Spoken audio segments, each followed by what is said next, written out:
Fstoppers.com has teamed up with Elia Licardi to create Photographing the World 3, the ultimate photography tutorial on all things landscape and cityscape photography. You're watching the behind-the-scenes series on the creation of this full tutorial, and if you'd like to learn more about the full product, head over to fstoppers.com/store. Man, this really sucks. We're in one of the coolest places I've ever been. This is like this old medieval town that's like buried in the mountains. It actually looks like something out of Lord of the Rings. I told everyone this looks more like Lord of the Rings than New Zealand did. But unfortunately, the weather here is just horrible right now. Like, we were very close to getting snow, but it's about 40 degrees, so nothing's freezing. We just have water running everywhere. This could be a total fail. We've scheduled, what, 4 or 5 nights here now? It looked good just a few hours ago. I know. Yeah, we've basically added 2 more nights onto this location because we all agree this is like the most beautiful location that we've been to so far. We don't want to miss this shot. As long as we were trapped inside, I thought we might as well work on some of our gear. All right, this is a brand new D500. And a single piece of dust has gotten on the sensor, and you can actually see it. Let me see if you can see it here. It's right here. And it's wrecking all of our footage. And if we take the lens off and look in there, we can see this piece of dust. And so we're trying to figure out how we can get it out of there without a blower or anything. I don't think you've shrunk it before. So my suggestion was, why don't we just roll back a piece of this electrical tape to where it's a little sticky, and just like touch it and it would pull it off. Do you think that's gonna leave a residue? It could leave a residue. So I'm thinking, because we can see this piece of dust in here, a little piece of plastic like this, you could just touch the dust and it won't pull it out of the camera, but it will knock it off the sensor. Oh my gosh, that's really hard to... I see it. You do see it? Yeah, but I don't think it's gonna do anything.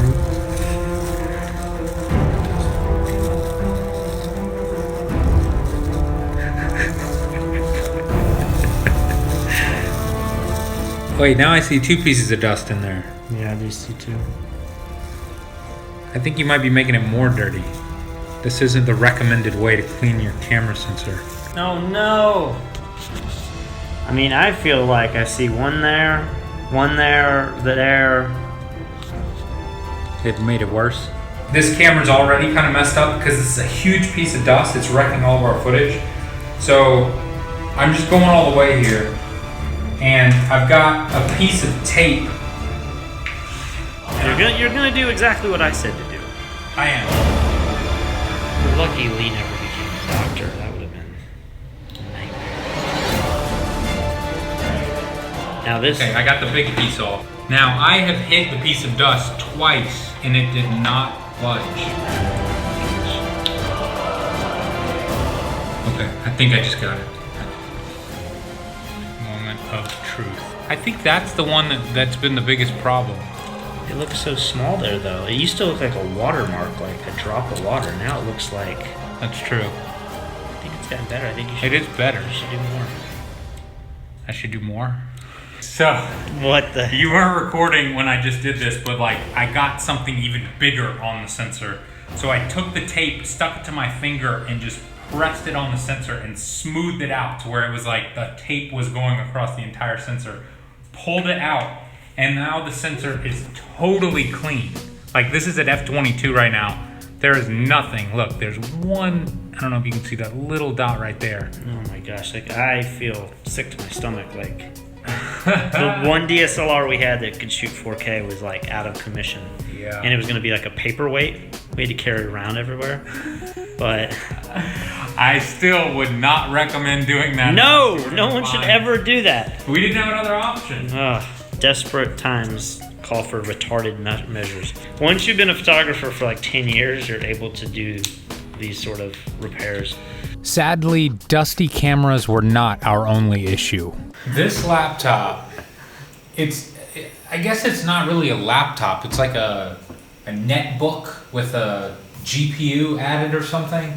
But the USB, it only has 2 USB jacks. This is the Microsoft? This is a brand new Microsoft Surface Book, and I can't complain too much because they gave it to me, so I can't be that mad. But like, It's like a $3,000 laptop. And the way that we edit is we connect the laptop to this server through Ethernet. But no new computers have Ethernet jacks anymore. I guess most people don't use them, and they're too thick. So we have to use these things, Ethernet USB adapters. Yeah. And the problem is, the second I connect Ethernet to this computer, the other USB jack becomes completely unreliable. So we use this little dongle here to connect to a wireless mouse. The mouse will start going crazy. Sometimes the mouse will draw so much power that this will cut off, and as I'm working, my connection to the server completely shuts off. So for the last 3 hours, I have just been trying to get this computer to work so that I can edit. And I think for what most people do with computers, they would never be able to notice this. They would be like, oh, my mouse is messing up a little bit, or like, oh, something cut out and came back real quick. But when you're connected to a server and it cuts out for a split second and comes back, it doesn't reconnect. It's like it's completely lost the connection. You have to go back into all this software and reconnect to it. So every time there's a problem, we know about it because it destroys the Premiere document that we're working on. All the files are lost. Well, the good news here is I have almost completed a complete lesson, at least the intro to Atrani. So let's cut to that now while Lee cries. So I'm gonna pack up my camera gear, just like this, grab my umbrella, and we're gonna head up and see if we can find a good view.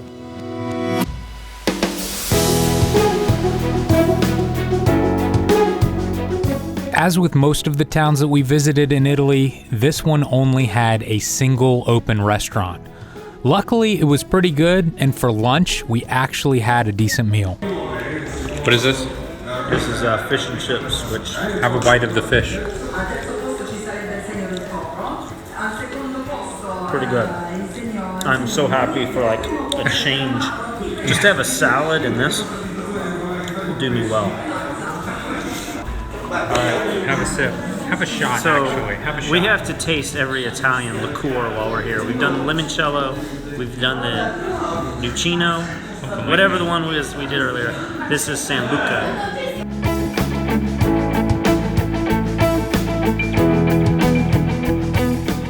That night, it continued to rain, and when we got back to the apartment, we realized that the water was off. We went to sleep hoping that things would be better the next morning. So it's our 4th day here. We keep adding time on so that we can make this location work because we think it's so beautiful. And yet again, there's just nothing to photograph. We are in a cloud. That's the other issue. They're working on the water. So every night at like 9 p.m. the water cuts off. The water cut back on at like 9 a.m. this morning, cut off again just now. It's like 10 or 11. And they said, oh, it might be 3 more hours before there's water. So not only are we trapped inside, but we don't have running water either.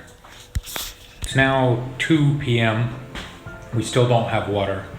Somebody just came by and gave us this to bathe with or to flush the toilet. Do we have water yet? No, we don't have water yet. We have jugs of water. Yeah, a shower would be nice.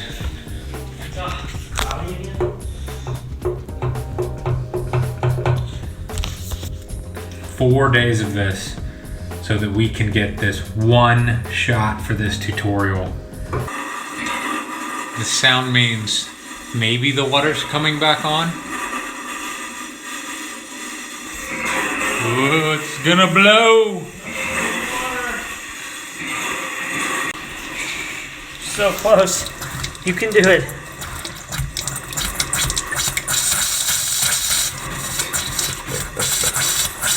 All right, now you get to do the dishes. I'm still filming. Oh, okay. So it's 3 p.m. The weather is not great, but there is some visibility. We're just gonna go out, we're gonna shoot some B-roll shots of Elias scouting around the area, and we're gonna try to start filming this lesson. I'm not sure that he's gonna get the picture he wants, but at the very least, we have to record something while we're here. When you're on camera all the time, it takes a little while to get set up, and Lee and Patrick like to use 2 microphones, so dual microphones with these. I don't know if you guys can see that in this light, but they're like pom-poms, the dead cat microphone to keep the wind. So each one of these things has to run through my clothes, and then I'm wearing the transmitter that then goes right into their cameras. So this always takes an extra few minutes, and you have to do it before you put on all the layers, obviously. Another thing that's interesting you might not think about is sometimes we record the same shot over the course of 3 or 4 days. So when we do that, I have to kind of consider what was I wearing, and I have to kind of lay it out. So if we're working on one shot and I was wearing certain clothes, I have to make sure I wear those clothes again. Now the idea being that with their, Lee and Patrick's Fstoppers movie magic, they can cut together things seamlessly. Last time when I was traveling with them in New Zealand, I didn't think it was possible, but now I just trust whatever they say. They're really good at making it seem seamless. So all I have to do is be camera ready and make sure I lay out the clothes that I'm gonna need so that they can cut everything together and make it seem like it's one day. How are you feeling about the weather today? I feel better about it today than I have over the last few days. Do you think that we're actually going to get a lesson today? I think we're gonna get a lesson in something. This is your light stand carrying system. Yeah. That actually works a little better than I thought it would. I didn't know that this could even do this, so I don't have the proper straps that came with the think tank, but Yeah. I usually travel with picture frame wire so that we can like attach a GoPro to a suction cup and still have it secure. You guys have seen this little light panel that we use. We got this thing off of Amazon. I'm not even sure what the name of it is, but if you type in LED panel, you'll be able to find it. It comes with little snap-on gels that are magnetic, which are awesome to change the color of the light. And then we have found that the absolute easiest way to travel with this thing, we have just a super small collapsible light stand. We have this little bitty Oben ball head. So we can loosen it up with this right here and angle this, and it's much easier to use than a umbrella bracket, and much smaller as well. So this has actually been perfect for this trip so far. While we set up our cameras, Elia put up the drone, but before we could start rolling, the fog rolled in again. So we haven't started filming yet, but here comes the fog again. Yeah. This is what I was afraid of. We just hiked all the way up here to the spot. It didn't look great, but you still had good visibility. We could see the entire city and we could see the mountains and everything. I just got the camera set up, and check out our visibility now. Oh my gosh, we're gonna have to stay here for 3 weeks to get this shot. So it is the 4th day of total failure on this lesson. We couldn't even see the city when we tried to film today. Luckily, we do have water at the moment, so I'm going to take a shower. And we just went to the grocery store, and Patrick is going to make a fine Italian delicacy, something like Chef Boyardee is known for. Gambaroni. Gambaroni. Because they have shrimp nearby.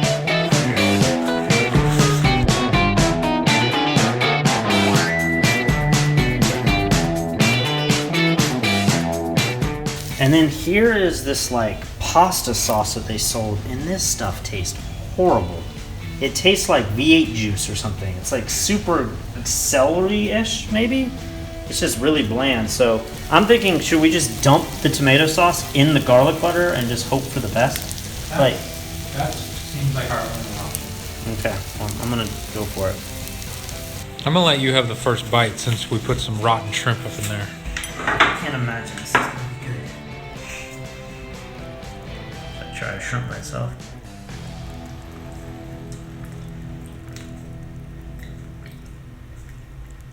Very fishy. Like you can. So even you are incapable of making good Italian food here in Italy. I think it's edible. Edible, my favorite meal. One thing I do think for certain though is I'm no Italian chef, but I could have served this at an Italian restaurant we've been to, and the customers would have been happy. They would have been like, "Oh, shrimp." If I would have gotten this at that restaurant that was Elias' favorite restaurant ever, he said, if I had gotten this, I would have been like, that was pretty good, Elias. That was pretty good. Stay tuned for next week's episode when the weather finally clears up enough for us to capture the lesson. And if you'd like to learn more about the full tutorial, head over to fstoppers.com/store.